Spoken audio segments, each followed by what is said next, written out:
In this video, I'm going to be sharing with you how to run the double mug defense post patch, and I'm going to be doing it from a man-to-man type of base. You could do this from a zone base if you were a nickel dog 3 buzz. We're going to do it from a man base. Coach adjustment is definitely really needed.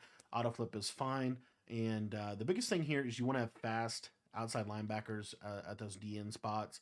But basically, we're just going to go in mid blitz. And what I like about this defense is I think that this is the best defense to play man to man out of. And because you pretty much force them into blocking their tight end if they want to block your blitz, which I think makes this a really really good defense. So all you're going to do to set up the defense or the blitz aspect is we're just going to take the safety that's on the running back and we're going to stand over the center. When you do this, when you bring your safety over the center, it's going to make the pressure better.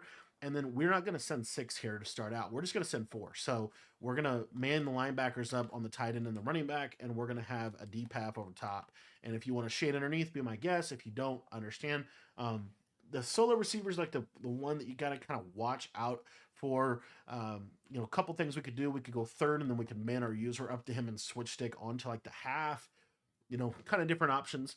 But in general, this is, I think, a fairly good way to start out. Now, the reason that I wanted to start out with this Sun 4 is because this mug look that we create with our safety over the top here is going to make it so that this Sun 4 is really, really effective, and it's hard to block this. As you see, we get a defensive line, outside linebacker coming in completely free at the quarterback. And this is automatically going to get them to start blocking the running back. It's going to get them to start running different alignments, different plays. But this is pretty good. I mean, you can pretty much, I think this is the best 5 wide defense. Let's say they go to like trips tight end, for example. You see here, we could just, I don't know what's going on this misalignment here. But anyway, this guy should trav. I don't know why he didn't for some weird reason. But the thing I'm trying to show you here is, we're going to do the same basic thing. And again, what I would basically do here, what I'd probably honestly do is cross man the tight end and then have, this guy on a cross man, maybe a cloud or something like that. But in general, these are some options.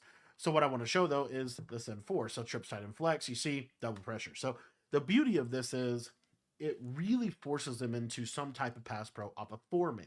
So let's say that they go to bunch. Let's say they go to like a 4-strong bunch and they block a running back.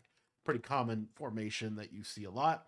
All we're going to do is we're just going to man up this. We're going to send 5 now, and we're going to man up the linebacker on the running back side onto the running back. So you see this is what it looks like. And then with our user, we can do whatever we want. We can do whatever we want with the user. And what you'll see here is you got a really good chance of the pressure coming off the opposite side of the running back. So now they got to start doing some slide protection. They're still going to struggle to pick it up. If they do actually block it, the running back's always going to get shedded. And so it's just an uncomfortable defense to play. So what oftentimes is going to happen is they're going to block a tight end. So when they start to block their tight end, this is where we're going to send 6 at them. And so what you're going to see is this is, pretty rare that we ultimately will send 6. What I tend to like to do is if they block their tight end, I feel like I can cover most of the plays.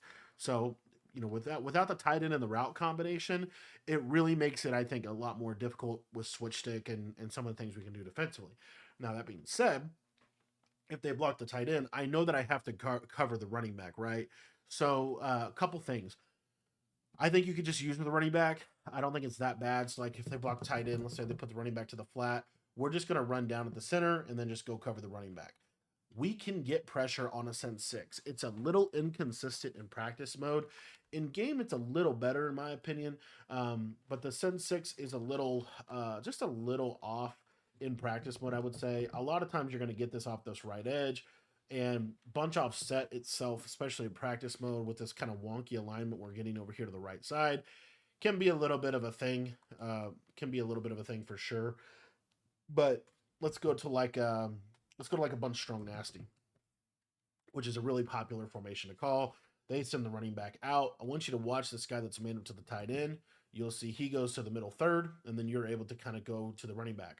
So in theory, and then you see they were able to get that instantaneous pressure off of the non-tight end side. It's this type of look here, like a regular bunch, where it can sometimes be inconsistent.